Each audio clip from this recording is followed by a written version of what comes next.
বাংলা সাহিত্যে কিছু ভয়ঙ্কর ভূতের গল্প নিয়ে তৈরি আমাদের এই নতুন নিবেদন গল্প দাদুর এফএম প্রযত্নের লেখনী। আজকের আমাদের গল্প রক্তচোষা, লিখেছেন গৌরী দে। আমরা লেখিকার সাথে অনেক যোগাযোগ স্থাপনের চেষ্টা করেছিলাম, কিন্তু সেটা সম্ভবপর হয়ে ওঠেনি। যদি কেউ জানেন তার ব্যাপারে আমাদের সাথে যোগাযোগ করতে বলবেন।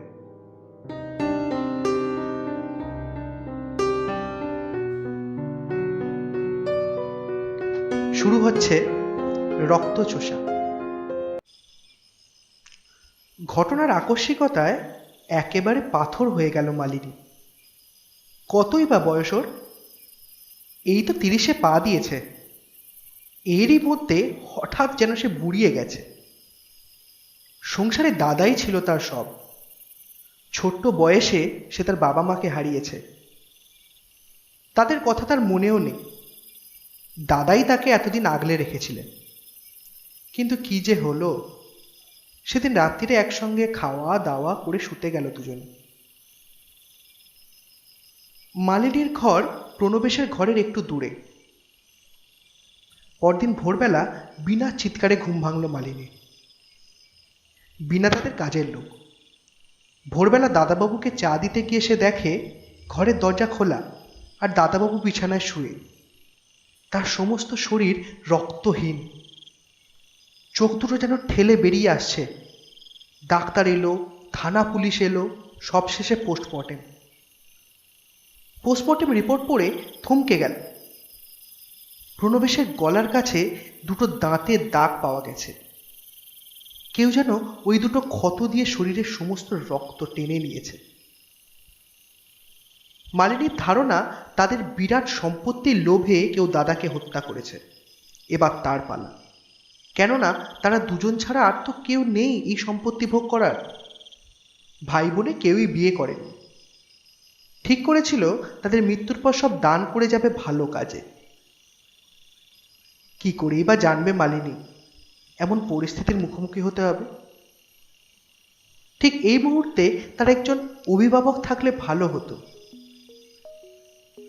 মনে পড়ল কৌশিকের কথা। দাদা কয়েক মাস আগে একদিন হঠাৎ একটা ছেলেকে নিয়ে বাড়ি ঢুকলো। বলল, দেখ মালিনী, নিচের ঘরটা তো খালি থাকে, একটা লোক থাকলে ভালো হয়। ছেলেটির নাম কৌশিক, চন্দননগরে থাকতো। এখানে চাকরি নিয়ে এসেছে। এদিকার কিছুই ওর জানা নেই। তাই বলছি কিছুদিনের জন্যে পেইং গেস্ট হিসেবে ও নিচের ঘরটাতেই থাকুক। অবশ্য ওকে খেতে দিতে হবে না। ওর চাকরিটা বড় অদ্ভুত। Night duty.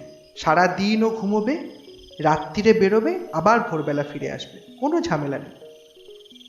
দাদার কাণ্ড দেখে খুব রাগ হলো মালিনীর। কোথাকার কে তাকে দুম করে এনে বাড়িতে তুলল দাদা? এ তো রীতিমতো বাড়াবাড়ি। কৌশিকের সামনে আর কিছু বলল না সে। পরে আড়ালে বলল, জানা শোনা নেই কেমন লোক জানো না, একবার সঙ্গে করে নিয়ে এলে দাদা, যদি কিছু হয়। হো হো করে হাসলো প্রণবেশ। কি হবে? চুরি ডাকাতি মারপিট দাঙ্গা এসব করবে? আরে বাবা, ছেলেটাকে দেখেই এনেছি আমি। বাঙালি খ্রিস্টান। বাড়ির সামনে রাস্তায় বসেছিল, দেখে মায়া হলো বুঝলি। যাকে তোর যদি পছন্দ না হয় চলে যেতেই বলবো। ক্ষুণ্ণ হলো মালিনী। বলল, আমি কি তাই বলেছি দাদা? সান্ত্বনা দিয়ে বলল প্রণবেশ, আমি জানতুম রে তুই কখনো আমার কাজের বিরুদ্ধে যাবি না। এখন মনে হচ্ছে মানে বিরুদ্ধে গেলেই বোধহয় ভালো ছিল। কেননা কৌশিককে সে কিছুতেই সন্দেহের তালিকা থেকে বাদ দিতে পারেনি। কৌশিক হয়তো তারই বয়সী, কিন্তু এমন ধরনের চাকরি সে জীবনে দেখেনি বাবা। সারা রাত ওর কিসের ডিউটি? ভাবতে ভাবতে মালিনীর দাদার ঘরে ঢুকলো। সন্ধ্যা হয়। অল্প পাওয়ারের আলো জেলেও তাকালো দাদার খাটের ধারে দেয়ালে টাঙানো বিরাট আয়নাটার দিকে।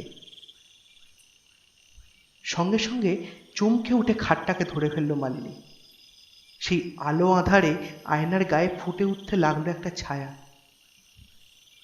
চট করে মালিনী পেছন ফিরে তাকালো। পেছন থেকে কেউ না তো, দরজা তো ভেজানো, তবে কার ছায়া পড়ল? সে আবার তাকালো আয়নার দিকে। কেউ কোথাও নেই। তবে কি সে ভুল দেখলো? তার মাথাটা খারাপ হয়ে গেল নাকি? মালিনী ভাবতে ভাবতে ফিরে এলো। বারান্দা দিয়ে একতলার ঘরটা দেখা যায়।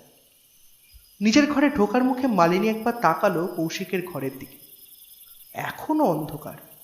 আশ্চর্য, ঠিক রাত 12টা বাজার সঙ্গে সঙ্গে ওই ঘরের আলোটা রোজ জ্বলে ওঠে।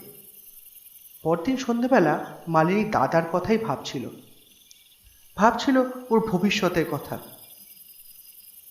ও মনে মনে বলল, হায় ভগবান, একবার যদি জানতে পারতুম কে দাদাকে খুন করেছে, তবে হয়তো কিছু করতে পারতুম, নিজেকে বাঁচাতে পারতুম বোধ হয়।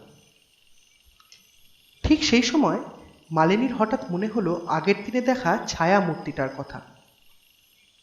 খুব যেন চেনা গরমটা। ছায়াটা কার? ভাববার সঙ্গে সঙ্গে মালিনী দেখল সে চলতে শুরু করেছে। ঘর পেরিয়ে বারান্দা থেকে ওকে কে যেন টানতে টানতে নিয়ে চলল প্রণবেশের ঘরের দিকে। ঘরের আলোটা জ্বালাতেই সেটা দপ করে নিভে গেল। লোডশেডিং। সূর্য অস্ত গেছে।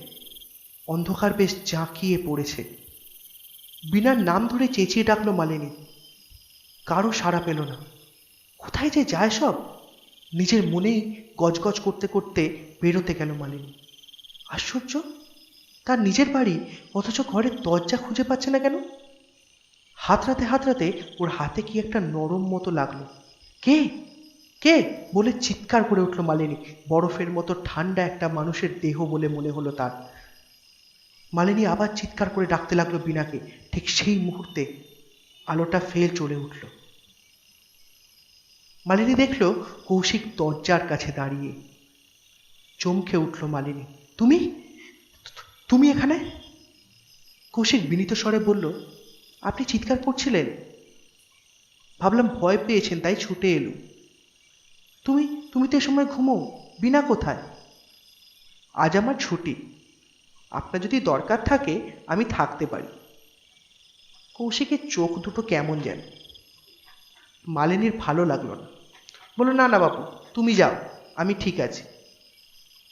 কৌশিক চলে যেতে মালিনী ভাবতে লাগলো, যদি সত্যিই কৌশিকের গায়ে হাত পড়ে থাকে, তবে তার গায়ে তো ঠান্ডা কেন?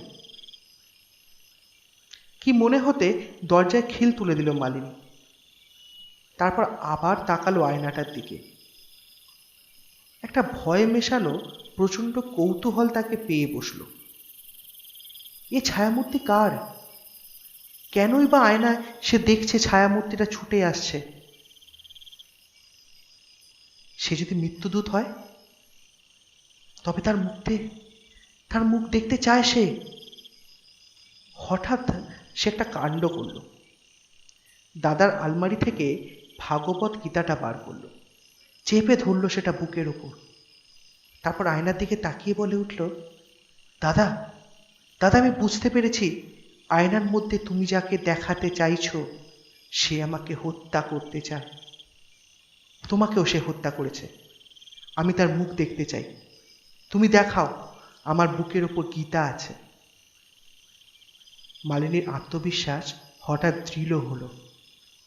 গীতা থাকায় কেউ তার কোনো ক্ষতি করতে পারবে না। সে আবার চাপা গলায় বলে ওঠে, দাদা, তুমি দেখাও কে তোমাকে হত্যা করেছে। আয়নার ছায়ামূর্তিটা আস্তে আস্তে পরিষ্কার হতে লাগলো। মালিনী চিৎকার করে উঠল, কৌশিক, কৌশিক! এসে কি দেখছে? কি বিভৎস! কৌশিকের মুখটা, দুপাশে দুটো সদন্ত কষ বেয়ে রক্ত পড়ছে। এই যে রক্তচোষা! কৌশিক তাহলে মানুষ নয়, জীবন্ত প্রেত, যার শুধু রক্ত খেয়ে বেঁচে থাকে। কতক্ষণ যে জ্ঞান হারিয়ে পড়েছিল মালিনী সে জানে না। জ্ঞান যখন ফিরল তখন গভীর রাত। ভয়েও দরজা খুলতে পারল না। ও জানে দিনের আলো নিভে এলেই এরা আবার জীবন্ত হয়ে ওঠে, আর দিনের বেলা মরে থাকে। সারা রাত সে বসে কাটিয়ে দিল। পরদিন ভোর হতেই সে চুপি চুপি বেরিয়ে পড়ল ওর প্রিয় বান্ধবী বিপাশার বাড়ি। বিপাশার বাবা তন্ত সাধক। সব শুনে উনি বললেন, কৌশিকের ঘরের দরজা কি খোলা থাকে দিনের বেলা? মালিনী বলল, না না, ভেতর থেকে বন্ধ থাকে, খোলে তো গভীর রাতে। সেই সময় ওর ঘরে ঢুকে যদি ওর ব্যবহার করা কোনো জিনিস এনে দিতে পারো, তাহলে আমি ওর হাত থেকে তোমাকে মুক্তি দিতে পারি। কিন্তু মনে রেখো, এজন্য তোমার প্রাণ সংশয় হতে পারে, বললেন বিপাশার বাবা। মালিনী মধ্যে যেন একটা আশ্চর্য রকম শক্তি চলে এলো। সে বলল, মরতে বসেছি কাকাবাবু, যদি বাঁচতে পারি সে চেষ্টা তো করতেই হবে।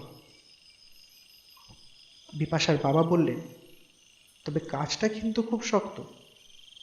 আমি তোমার কাছাকাছি থাকব, কোনো রকম বিপদের আভাস পেলেই চিৎকার করে উঠবে। ও তোমার কোনো ক্ষতি করতে পারবে না। বাড়ি ফিরে বিনাকে কোথাও খুঁজে পেল না মালিনী। তবে কি শয়তানটা বিনাকেও মেরে ফেলল? সারাদিন এতটুকু অন্ন স্পর্শ করতে পারল না মালিনী। আজ সে এর শেষ দেখতে চায়। তা সে বাঁচুক বা মরুক, সমস্ত দিকে খেয়াল রাখছিল মালিনী। ঠিক 12টা নাগাদ কৌশিকের ঘরে আলো জ্বলতেই পা টিপে টিপে নেমে এলো মালিনী। বুকের মধ্যে হাতুড়ির ঘা, তবুও নিজেকে শক্ত করল। বুকে তার গীতা, ভয় কি তার? ঘরের দরজাটা একটু ফাঁক ছিল, তার ভিতর দিয়ে মালিনী পরিষ্কার দেখল একটা দেহ দেওয়ালের ঠেসান দিয়ে পড়ে আছে আধশোয়া হয়ে। মুখটা একটু ঘোরানো, ঠিক বুঝতে পারল ওটা কে।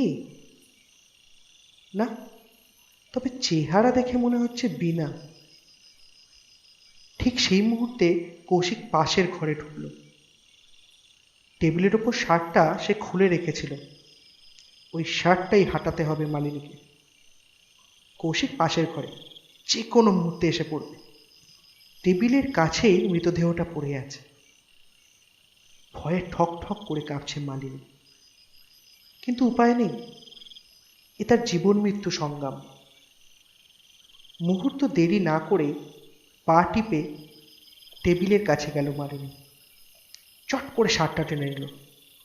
সঙ্গে সঙ্গে চোখ পড়ল আধশোয়া মৃতদেহটার দিকে। অস্ফুট আর্তনাদ বেরিয়ে এলো। বিনা মৃত না জীবন্ত? ওর দুটো স্বতন্ত্র রক্তমাখা চোখ দুটো ঘুরছে। মালিনীকে দেখে উঠে বসল, দুহাত বাড়িয়ে চেপে ধরতে গেল ওর শাড়ির আঁচল। ছিটকে ঘর থেকে পালিয়ে এলো মালিনী। দেখল কৌশিক দরজা দিয়ে ঘরে ঢুকছে। এক মুহূর্ত দেরি না করে মালিনী ছুটতে লাগলো বাড়ির দরজা খুলে রাস্তা দিয়ে। কাছেই ছিলেন বিপাশার বাবা। চট করে ওকে গাড়িতে তুলে নিলেন। বাড়ি থেকে বেশ কিছু দূরে ঘন জঙ্গল। জঙ্গলের মধ্যে এক পোড়ো মন্দিরের সামনে রাখলেন বিপাশার বাবা তার গাড়িটা।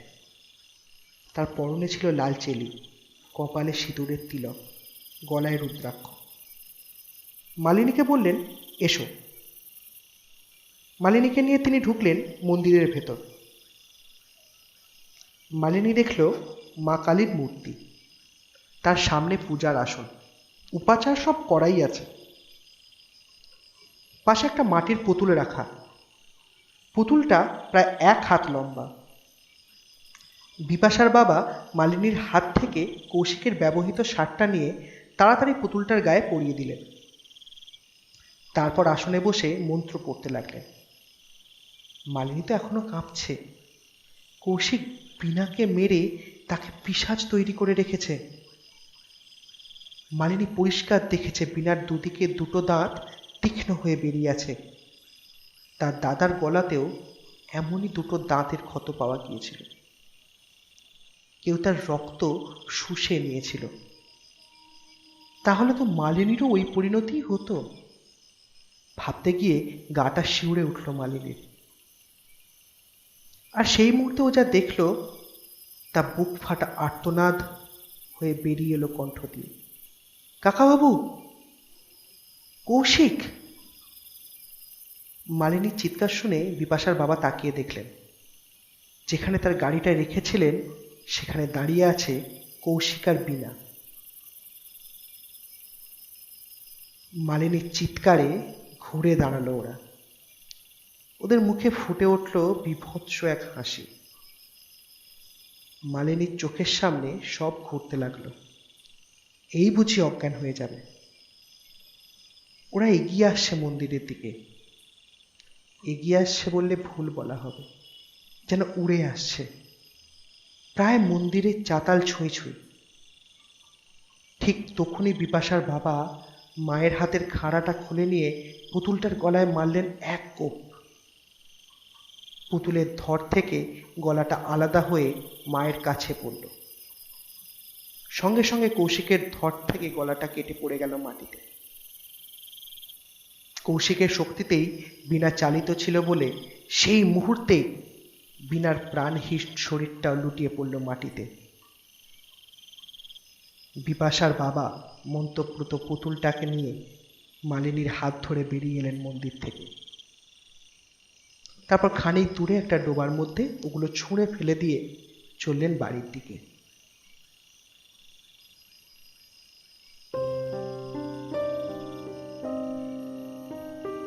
আমাদের এই গল্প দাদুর FM প্রথম এপিসোড এটা। আপনারা এতক্ষণ শুনছিলেন রক্তচোষা গৌরীদের লেখা। যদি আমাদের গল্প আপনাদের ভালো লেগে থাকে, আপনারা কিন্তু এটা শেয়ার করতে ভুলবেন না, আর নিচে আমাদের সাবস্ক্রাইব বাটনে সাবস্ক্রাইব করতে ভুলবেন না। আপনাদের সাবস্ক্রাইব আমাদেরকে আরও উৎসাহ দেবে নতুন নতুন গল্প আনার।